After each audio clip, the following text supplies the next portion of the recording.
Morning, Troy. What can you tell us about our new XN18-L? 18L. So they're a 2025 model. They've just come in 3 or 4 weeks ago. A full cast hydraulic quick hitch. The older ones were pieced together and welded. So cast in should be stronger and lighter, and works very smoothly. Love it. Cylinder protection.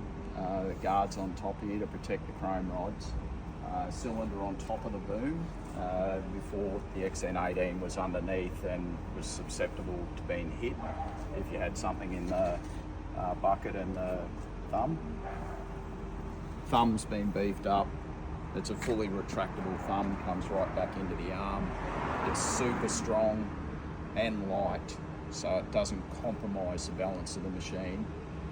The buckets are a bit heavier, and they've gone to a common replaceable tips on them that you can nearly get anywhere, which is great.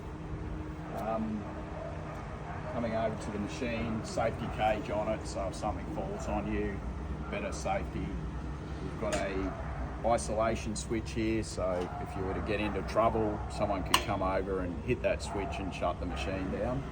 And then the other part of the safety is they've now put 2 mirrors on it, so you can see behind you, sitting in the operator's seat. They put a safety light, and it's also got a beacon in it, so you can turn the beacon on if you're working around people to warn them.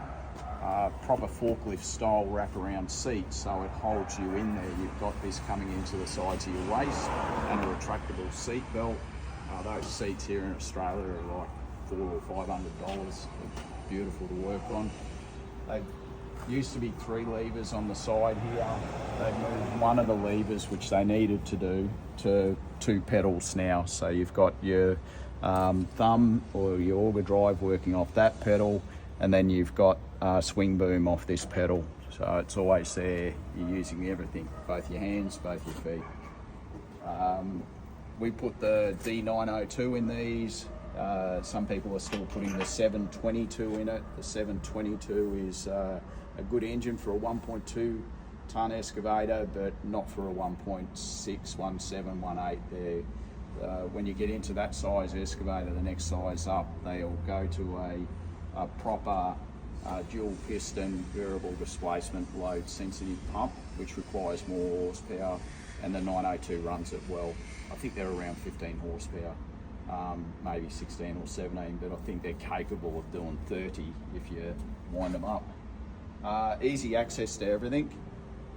Battery isolator, so your battery won't go flat, or you leave it in storage. Obviously, powered by Excavator. Short tail, 0 swing, so if it does hang over the track, it's very minimal. So they're very accessible. They'll work in any yard or any tight space, and especially with the swing boom, to get up alongside of a shed or a fence, you can kick that boom out and dig a straight trench along it. Power outlet, lighting, 2-speed tracking. So there's only one thing that this won't do that the XN18 will do, is it's not expanded track. So it's a rigid track. And it's about 1150 wide and quite low to the ground, so pretty stable. Thanks, Troy. Get your wallet, grab one.